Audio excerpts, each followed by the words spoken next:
A ONU está completando 80 anos num momento desafiador, em que há uma série de discussões sobre o papel da organização, questionamentos às funções dos organismos internacionais, críticas ao multilateralismo. Para conversar conosco sobre este momento, nós convidamos o embaixador Tovar da Silva Nunes, representante permanente da Missão Permanente do Brasil junto à Organização das Nações Unidas e demais organismos internacionais em Genebra. Embaixador, muito obrigado pela sua gentileza de nos atender aqui no Jornal da CBN. Um bom dia para o senhor. Bom dia a você, Milton. Bom dia, Cássia. Bom dia a todos os ouvintes. Bom dia, embaixador. Embaixador, qual é o esforço deste momento da ONU, seus representantes, para que se torne, para que permaneça sendo relevante? A pergunta é realmente muito atual, porque nós estamos em meio a uma tentativa de remodelação da ONU quando ela cumpriu 80 anos. 80 anos se passaram, o mundo mudou muito, mas a ONU mudou pouco. Então, a forma, agora nós vemos essa, que muita gente fala em crise, né, em dificuldade, e nós vemos uma oportunidade para efetivamente haver uma reforma de substância da governança e também de direcionamento dos principais eixos, né, que conduzem o trabalho multilateral. Então, sim, há muitos conflitos ainda no mundo, há muitas pessoas que precisam de, por exemplo, socorro humanitário, é preciso reforço tanto do direito internacional como do direito humanitário, é preciso distribuir alimentos, é preciso lidar com o desafio, né, ambiental e climático, sobretudo, mas também da perda de diversidade biológica. Portanto, há muitos desafios ainda persistentes e, para um pouco resumir, é o seguinte: ainda bem que nós temos a ONU, mas ela precisa ser reformada para poder enfrentar todos esses desafios. Seria muito pior sem ela. Agora, embaixador, toda vez que se fala em algum tipo de mudança na ONU, se fala muito sobre uma eventual reforma no Conselho de Segurança. Isso é algo que pode acontecer no médio prazo?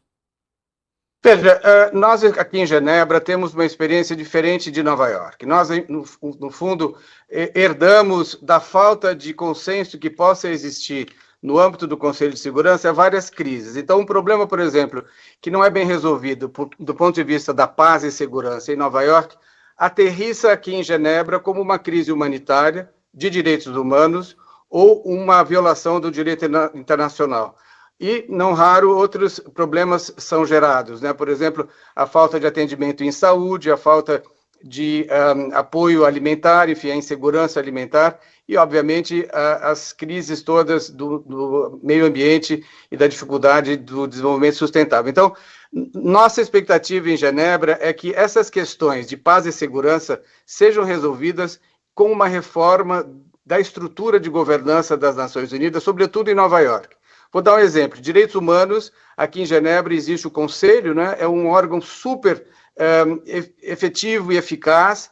Você, por exemplo, conta 1 minuto e meio, a sua voz é apagada depois desse minuto e meio. Então, existe um esforço de redução de gastos, de contenção, né, das ações para que ela se concentre naquilo onde seja efetivamente necessário.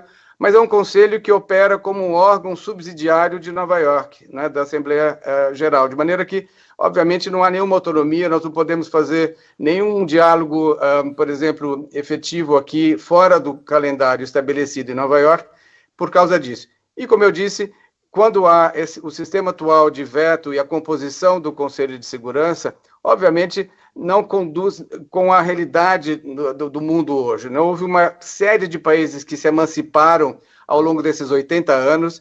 Então, a ONU de 45 servia para o mundo de 45, talvez, mas não mais para agora. Então, nós sim achamos que não só é possível, como necessário, não só o Conselho de Segurança, mas uma série de outras iniciativas na governança da ONU são necessárias para que as áreas aqui, Roma, Viena e em Nairobi, que são as áreas mais técnicas, que cuidam efetivamente dos problemas no campo, não é? Onde a ação está ocorrendo e o problema está sendo identificado, nós nos beneficiaríamos muito com uma democratização efetiva da governança da ONU. Embaixador, existe uma forte crítica hoje ao multilateralismo. Como responder a isso e por que se permitiu e se deu espaço para que essa crítica ganhasse tanta força em algumas nações importantes e relevantes?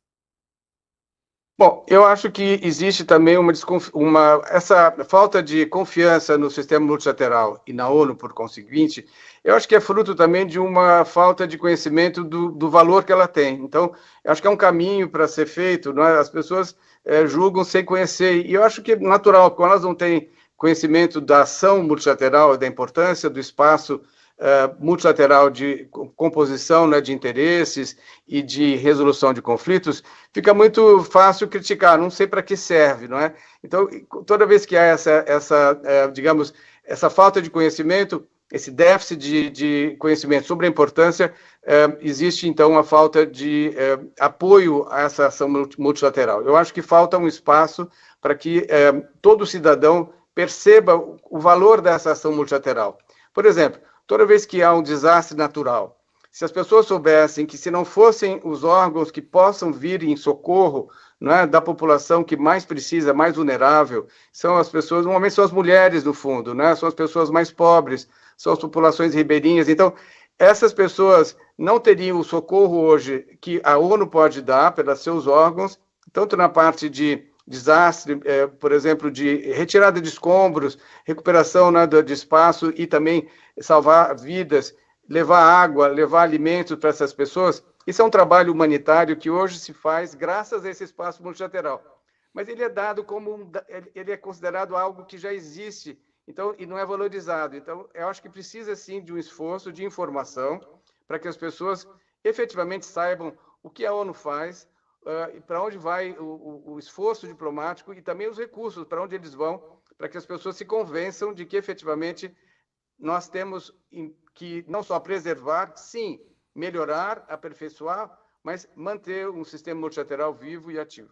Até para as pessoas terem exatamente essa noção, embaixador, gostaria que o senhor trouxesse para a gente um exemplo, ou mais de um exemplo, se o senhor preferir, de ações que ocorrem neste momento da ONU e que fazem com que o mundo com a ONU, como o senhor disse no começo da nossa conversa, seja um lugar melhor do que seria se a ONU não existisse.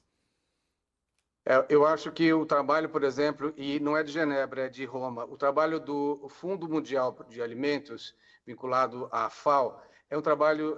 e aqui nós temos também a Unicef. A Unicef e o Fundo de Alimentos trabalham juntos para levar para as pessoas que precisam de comida em situação de crise, imediatamente, esse apoio humanitário. Então, o Sudão é um país que está sofrendo com milhões de pessoas efetivamente com fome, não é? Com inanição, estado clínico de inanição. Então, o Sudão ele não está no radar muito da mídia. Nós temos outros locais, né, com crise que merecem mais atenção e mais foco, mas a ONU não deixou, porque esses locais ela também está tentando ajudar essas pessoas em dificuldade. Mas no Sudão, ninguém está muito preocupado com eles, fora o ambiente de discussão, e aqui em Genebra nós discutimos em direitos humanos essa ação, e lá em Roma também, na FAO. Portanto, nós sabemos, mas isso não é conhecido, não chega, digamos, os grandes canais de comunicação. Embaixador Tovar da Silva Nunes, eu quero agradecer a sua gentileza de conversar conosco no dia de hoje aqui no Jornal da CBN. Um bom dia para o senhor, um excelente trabalho na realização junto à ONU. Muito obrigado. Bom dia a todos. Obrigado. Obrigada. Embaixador Tovar da Silva Nunes é representante permanente da Missão Permanente do Brasil junto à Organização das Nações Unidas e demais organismos internacionais em Genebra. Portanto, é o representante permanente do Brasil na ONU, nas demais organizações, é o chefe da Missão Permanente do Brasil em Genebra.